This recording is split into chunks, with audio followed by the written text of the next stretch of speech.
Welcome to Vital Sign Consulting, where we discuss business strategy and also personal development. The last few weeks we discussed quite a bit on our vision, our mission, and our purpose, our why. And I thought maybe it's a good idea to discuss culture. And I can just see people having their own opinion on business culture and how toxic it can be. So I thought it might be a good idea to talk about culture this week. Um,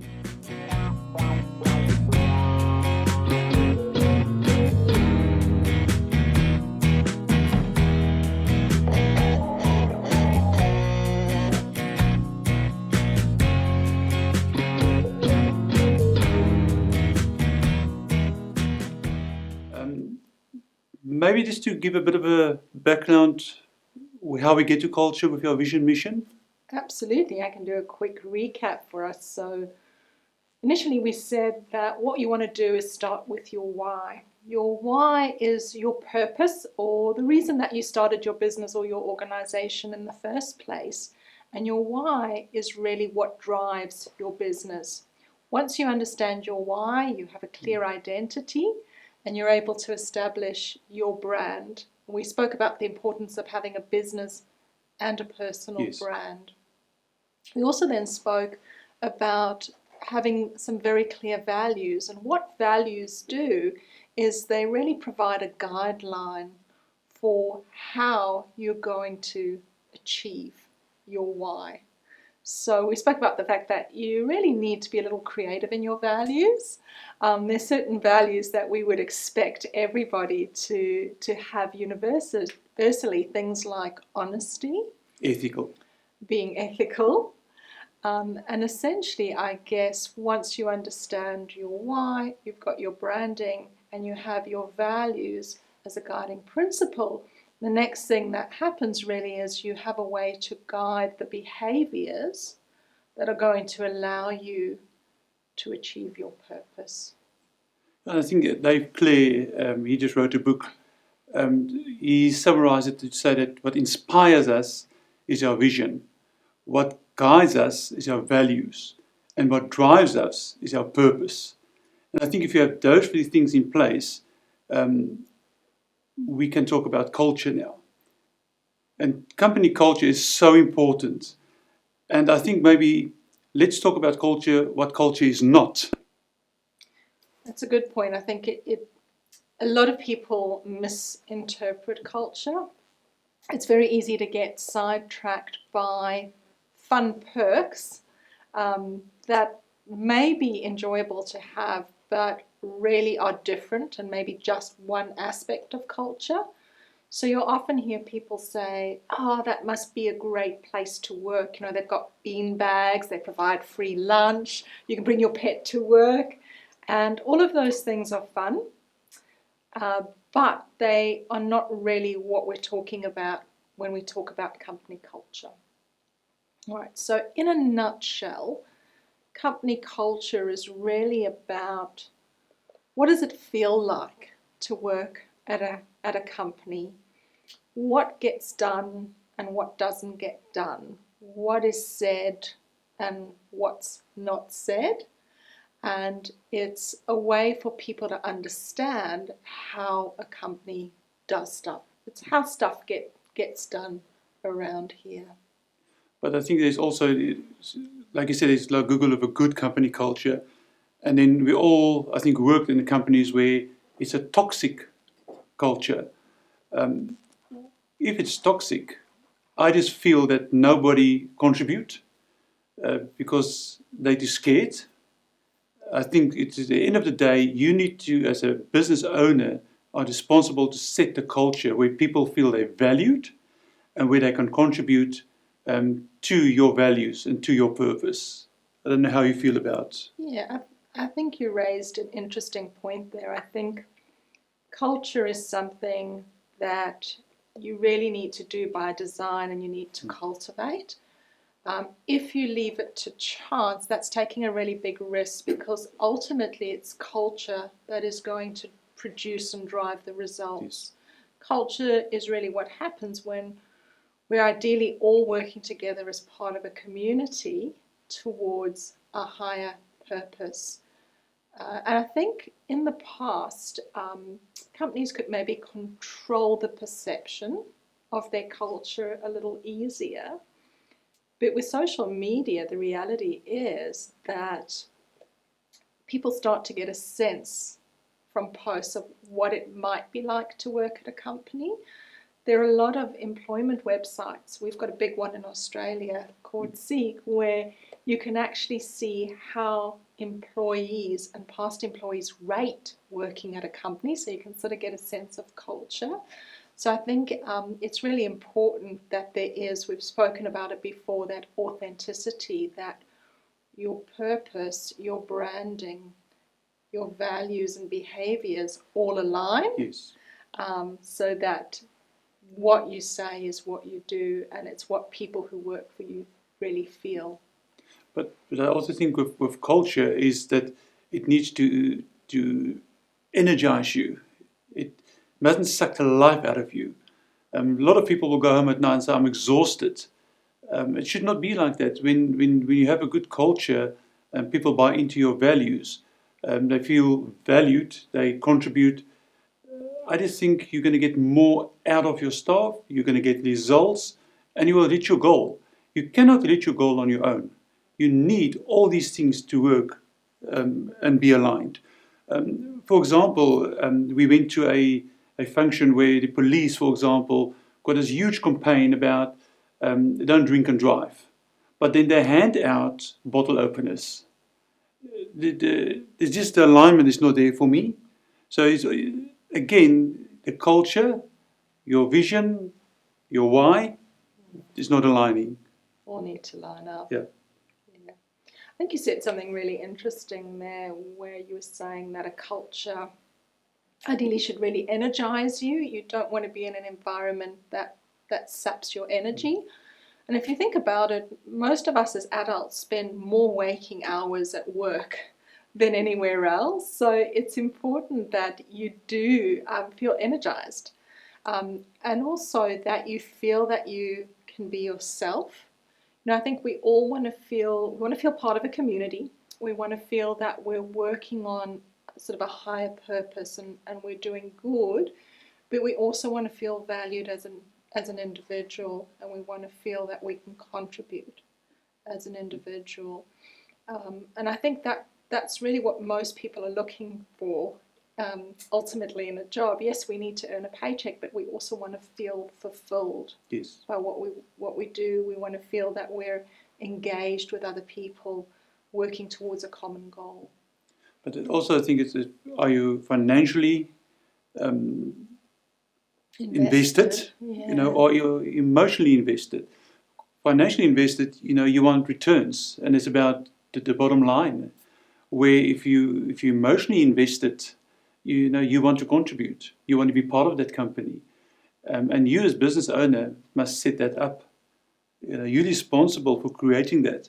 And again, with social media, people can very quickly see if you are living your true values. I mean, with Google, everybody thinks it's a beautiful company and the culture. And then in the news this last few weeks, you know, there's complaints about sexual harassment.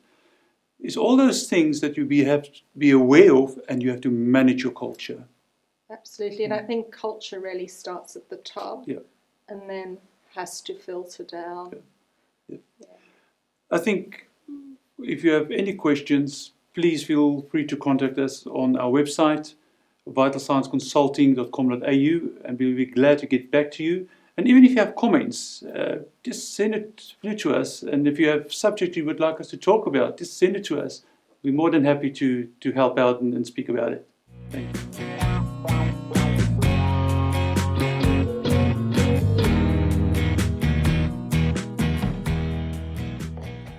Well, that was a great introduction to the show, Gerhard. And one thing you were saying about, you mentioned toxic culture. Do you think toxic culture comes around because of just lack of planning, or because of wrongful people being employed? I think it's a combination. I think it's a combination of what happened in the past. I think it's the people not knowing exactly what their purpose are in their business.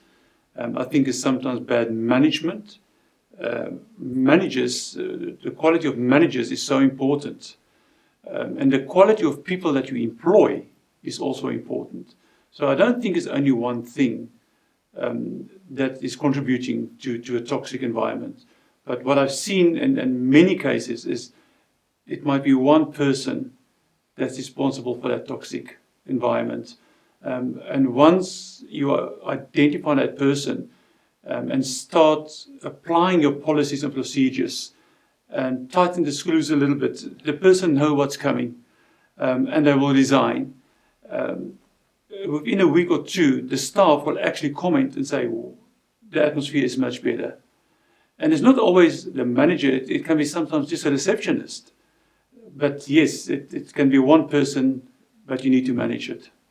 And Kathleen, in your experience in this, have you found it the same thing? Sometimes it's just misemploying someone, or do you find it's more leaning towards people just don't plan their culture? They just think it'll just cultivate itself. Again, I think it's a combination. I think you have to be very mindful of cultivating a culture where everybody understands your values. So understanding your values and then being able to behave in a way that is consistent with those values is very important. I think probably one of the most dangerous things is having a person who might be very good at their job, but who does not align with company values, where it really creates a culture where it says to other people that we're really just paying lip service to values. At the end of the day, what's important is somebody who can bring in a lot of sales, was a very high performer, and in those situations it's very, very damaging to culture. So I think it's a combination. People need to understand what the values are, what behaviours are consistent with those values, and then if those values are not being borne out, that needs to be taken up. We can't excuse that behaviour because they're a high performer. The other thing you both mentioned in that first segment you were talking about, I thought was very interesting. The people who are financially invested, in other words, I'm going to come to work and get a pay check, which is fair enough. And then those that go one step beyond and get emotionally invested. And they give more, not just for money, but they give because they want to. What's the correlation do you find that people who are emotionally invested in the company to the correlation of the company itself doing outside, and we call it conscious capitalism these days, or the company itself or the business doing more than what it actually, than just getting paid for? I think we all have ideas. And if you have a culture where you can contribute and share your ideas, is to the benefit of the company, and it's to the emotional benefit of your employee, because they feel that they can share ideas and people are listening to it. We had, when I worked still in corporate, once a month we asked people to give their ideas, and we will implement one of those. And the persons whose ideas we will take and implement will get a voucher, and they can use it as they wish. And the people came up with ideas that we didn't even thought of, especially in health and safety. To say, but the floors are a bit slippery in the mornings, and so we had to put the lacquer on the floor. We didn't even thought about it. So people know and notice things. Yeah. So why don't we listen to them? But if they're emotionally involved and people listen, they will come with ideas. But if you have a dictator where the culture is what I say is rule and nothing else, people will not contribute. And Kathleen, how important do you think it is for companies and businesses these days to give to charities and good works? If they expect the employees to contribute to a company beyond the paycheck, how important do you think it is for the company itself to contribute outside of itself in these external matters? I think it's really important. I think people want to see a partnership. As I say, you want to feel that you're part of something bigger than yourself. You want to feel that the work you're doing is important, that you're doing good work. And I think there has to be that give and take. as much as you might expect employees to sort of go above and beyond, what could reasonably expected, your employees also want to see that you're willing to do that and give back to the greater community. And as Gerhard was saying, I think in the past, getting money, getting incentives, getting a higher salary was important, but I think we're moving as a society towards wanting something more sustainable than that we do want to feel like we're contributing, we want to feel like we're making a difference, and we may not be that quick to move these days to a company that might pay more or have more perks. If we're happy at where we are, we feel like we're part of a community, we feel like we're doing good, that's really what drives us. Wow. And I guess that's what we mean by being emotionally invested. But also, sometimes as one person, we can't do what we want to do. But if we're a company of 50 or 60 people and we all support one project in the community, we know we make a difference. But if we want, we can't. But as a community or as a business, we can make a difference. Everybody's on board. Fantastic. I'm really looking forward to part 2. Thank you. See you.